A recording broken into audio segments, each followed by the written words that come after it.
Hi there, glad to know you're still with us. The last video was pretty tough, wasn't it? Let's see if we can get down to business with this one and give you a few specific data about the different sources and practices that made up the astrological corpus of the first centuries of the Middle Ages in Christian Europe. Just for these ones, we won't be using the conventional periods you're all familiar with: early Middle Ages, late Middle Ages, and so on.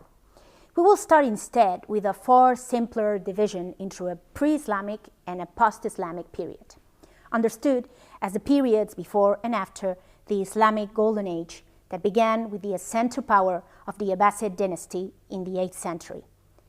This is not to say that we will focus exclusively on the Islamic context. In fact, the Arabic Islamic scientific tradition was actually Greco-Arabic, and pre-Islamic astrology coexisted with successive Arabic Latin contributions for centuries. But given that Islam was at the same time the receiving end of the astrological legacy of antiquity and one of the main means through which said legacy was passed on to the West, using its expansion as a dividing line between two distinct astrological periods seems convenient.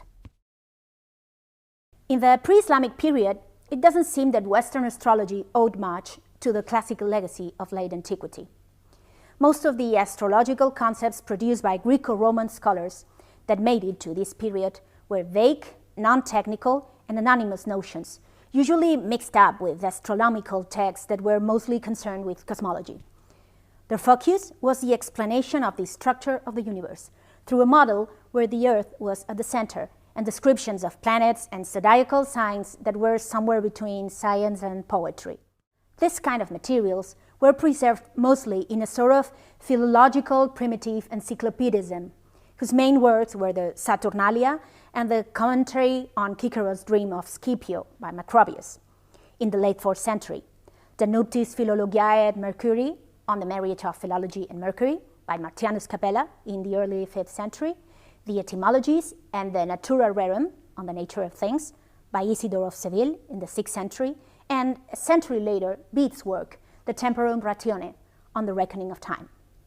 This sort of philological astrology was accompanied by several different versions of a Christian zodiac that interpreted the different signs as allegories of the Bible, thus replacing the mythological interpretations that had prevailed until that moment.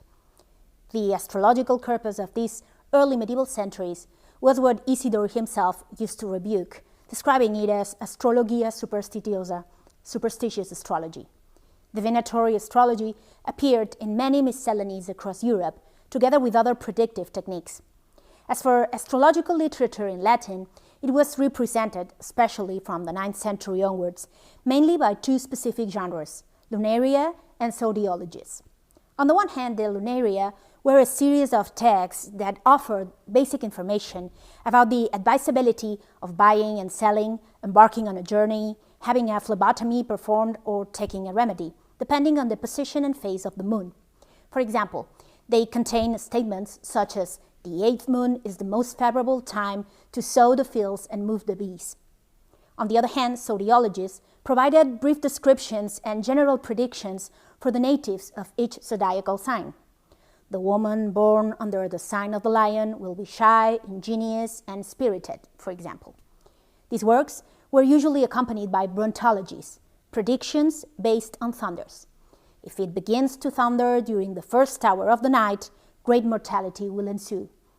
Texts on geomancy, texts interpreting dreams, as the renowned dreams of Daniel, and calendar and meteorological predictions. If the calends of January fall on a Monday, the winter will be hard. Despite their unsophisticated and almost folkloric appearance, all this divinatory literature was the product of Latin scholarship, especially produced during the Carolingian Renaissance of the late 8th century on the basis of late antique sources. Their simple nature and the lack of requirement of any technical skill made this kind of astrology quite popular, even beyond the monastic sphere, and these texts were translated into vernacular languages from early on, in particular in the Anglo-Saxon world. However, this Carolingian astrology had none of the most characteristic elements of Western tradition, such as horoscope and the typical astrological jargon, ascendant, aspect, triplicity, exaltation, combustion, houses. All these terms and the concepts behind them belong to mathematical or technical astrology, originally practiced by Greco-Roman mathematici. But the transmission of their knowledge to medieval Europe was interrupted with the fall of Rome. In fact, it was not really reintroduced and reestablished in Latin Europe until the arrival of the translations of Arabic texts that were carried out mainly between the 10th and the 12th centuries, while the Greek translations of the same texts were also in circulation in Byzantium from the beginning of the 11th century onwards. In any case, this learned astrology, although crucial, did not replace the poorer and more primitive tradition we have just described. Both of them flourished together, for both of them met the needs and interests of medieval society in their own different ways.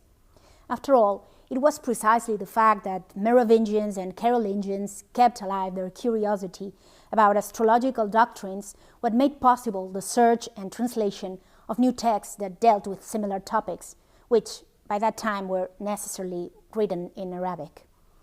In our next video, we will address the evolution of this newborn medieval astrology and will witness the rebirth of technical astrology, which is, in a way, the birth of horoscopes, one of the last pieces of the astrological puzzle of the Middle Ages that has managed to survive until our extremely scientific 21st century.